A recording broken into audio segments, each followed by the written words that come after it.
And welcome to the Bobcats special tonight, post-game wrap-up, first game of the season, as the Charlotte Bobcats are victorious tonight over the Milwaukee Bucks by the score of 96-95. I'm the coach, Dick Cox, joined by Dustin Phifer. Dustin, great turnout for tonight's ball game, and these fans got their money's worth. Yeah, fun game tonight, opening night for the Bobcats and the Milwaukee Bucks at Time Warner Cable Arena. So a good crowd come out to support the new young team and see really what they had. And in the first half, it wasn't pretty. Young team learning how to play together. But this team showed in the second half that they can compete, they can play hard, and for them to get a win on opening night against a team who was predicted to beat them and be better than them this season, that's all you can ask for. First half, the Bobcats trailed by 11 at the half, I believe it was, 42-31 or something close to that, though. But in the second half, this team really picked up the defensive intensity and really started scrapping for loose balls, and it turned this game around. Yeah, I think there were a couple things that happened at halftime. Number one is you have to look at, like you said, the intensity. They came out in the second half, they outworked the Milwaukee Bucks, out-rebounded them, made the hustle plays. Milwaukee's one of the best rebounding teams in the NBA, and the Bobcats came all the way back to out-rebound them 52-39. You had guys like Gerald Henderson, who's a guard, grabbing 9 rebounds. Kemba Walker, the rookie, grabbed 6. You had guys, got a job coming off the bench, grabbing 8 boards. So a great all-around effort. And then the second thing that Paul Silas talked about in this post-game conference was shoot the ball. I mean, in the first half, they were tentative. They passed up some open shots, and it showed on the offensive end they weren't getting anything going. In the second half, Silas told them, to play up tempo. If you're open, shoot the ball, and they did that. People stepped up. Kemba stepped up big.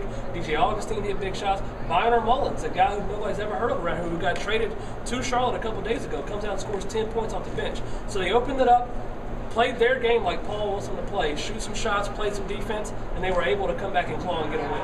And like you made the point, too, after the game, playing this game tonight without Tyrus Thomas, one of their better inside players. Some surprises, some not surprises. Again, Kemba Walker came in, did what he was drafted to do. But again, my star of the game goes to Byron Mullins, a young man who just came over, had his biggest output as a professional player, knocking down the key outside jump shot, but bringing Andre Bogut away from the basket to have to cover him, which created some alleys for the other guys to drive, though. But his team was exciting and fun to watch. Yeah, you got to give some credit to Mullins. He came out, had 10 points off the bench. He hasn't played much in the NBA. He was in Oklahoma City behind a bunch of guys where he couldn't get playing time. He comes over here. Paul's worked with him before in some camps, knows he can shoot the ball. He comes in, hits open shots, even played some good defense and grabbed some rebounds. And then the other thing, when you talk about Andrew Bogut, I think the big thing we have to give some credit to is Boris Diaw playing center tonight. Comes in, Boris Diaw is a point and an assist away from a triple-double. And not only that, he contains Bogut to have kind of an off night for who was an all-star center in the league. So you got to give credit. The Bobcats aren't that big, but they played big tonight as far as the guys who were able to step up. And everybody was expecting the return visit of Steven Jackson tonight, but it was a return visit of another former player who really was the key, and that was Livingston. Had the big ball game tonight for the Bucks. Yeah, Livingston had a good game. He was using his post-up game, posting up Augustine, Kemba Walker, Gerald Henderson, and was really making shots. Steven Jackson never got going. He picked up 2 fouls early on. Gerald Henderson did a good job of guarding him. Also, Corey Maggette did as well. And they really shut him down. I mean, if you look at his line tonight, and Jackson, he got in foul trouble and had some technicals with the Bobcats, but I don't think we've ever seen him play this bad. His line tonight was 6 points, 6 fouls, and a technical foul, which we kind of all expected, but a terrible night for him coming back in his return, and that was one of the keys to the Bobcats getting a win. And this atmosphere tonight, we got to talk about it. Great atmosphere from the crowd. You had Cam Newton here getting into it, embracing it, and we talked about it, and you talked about it. Kemba Walker. He shows something in the fourth quarter that this kid has it to help lead this team to wins, and that's something the Bobcats need to have if they want to build for the future. Well, I figured out Steven Jackson is his game and power comes from the headband. No headband tonight. That must be where he gets his strength and power from, because he didn't have it. He didn't play. But like you said, a celebrity cast tonight. Had Derek Jeter was here tonight from the Yankees. We had John Beeson here, Charles Godfrey, Thomas Davis, and I like the way some of the other professional athletes in the city turned out to support the Bobcats in their opener. And I think it's good that you got 2 young teams here in this town, and they're kind of supporting on each other, and that makes for a lot of fun for the season. Yeah, and a funny story is that Cam and Kimba, they're both Under Armour guys, actually got together and talked, and they used a statement. They want to make Charlotte title town city. They want to bring winners to this city, and they're both on their way. I mean, let's not get carried away. The Bobcats are a young team. We don't know how good they're going to be this year. They're probably going to struggle trying to learn. But let's have fun while we can have fun right now. They're 1-0, and they beat a team that they probably weren't supposed to beat. So let's have fun. Let's have this team build.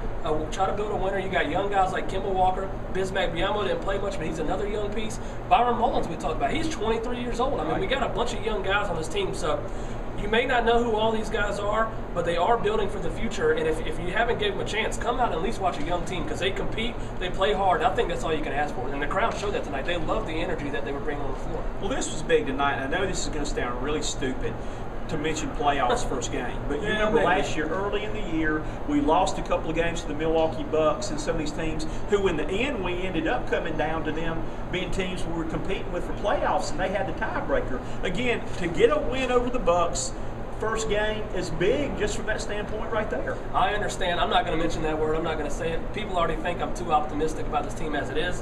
I already said it. I don't think they're going to make the playoffs. I know they're not going to make the playoffs. But this is a young team that can build around. And like you said, hey, you've got Miami coming in on Wednesday and Orlando coming in on Friday. You get wins where you can get them. And to beat Milwaukee tonight, the home opener, and to get the crowd involved, you should have a packed crowd for the rest of the week here at Time Warner Cable Arena. And that's good. Come out and see these guys. Support them. You know, you may not like all the decisions they make. They went young. They traded away some of their franchise players. But they're trying to build a winner here, and they're trying to start young, just like the Panthers did. And look how that turned out for them. So it's going well. One game in, hey, you take wins when you can get them, and it was a fun night here at the arena. I had fun. The former coach in me says you've got to win 1 out of 3 this week. If you can do that. They've got the first one. Anything you win now is icing on the cake. Who knows? We'll be back here again Wednesday night to do it all over again. We've got the Miami Heat coming to town. The Heat will be on. Maybe they'll be off as they come to town Wednesday, and then Dwight Howard and the Orlando Magic come in too. On the Bobcat post-game show, I'm the coach Dick Cox and Dustin Phifer. We'll see you on Wednesday night.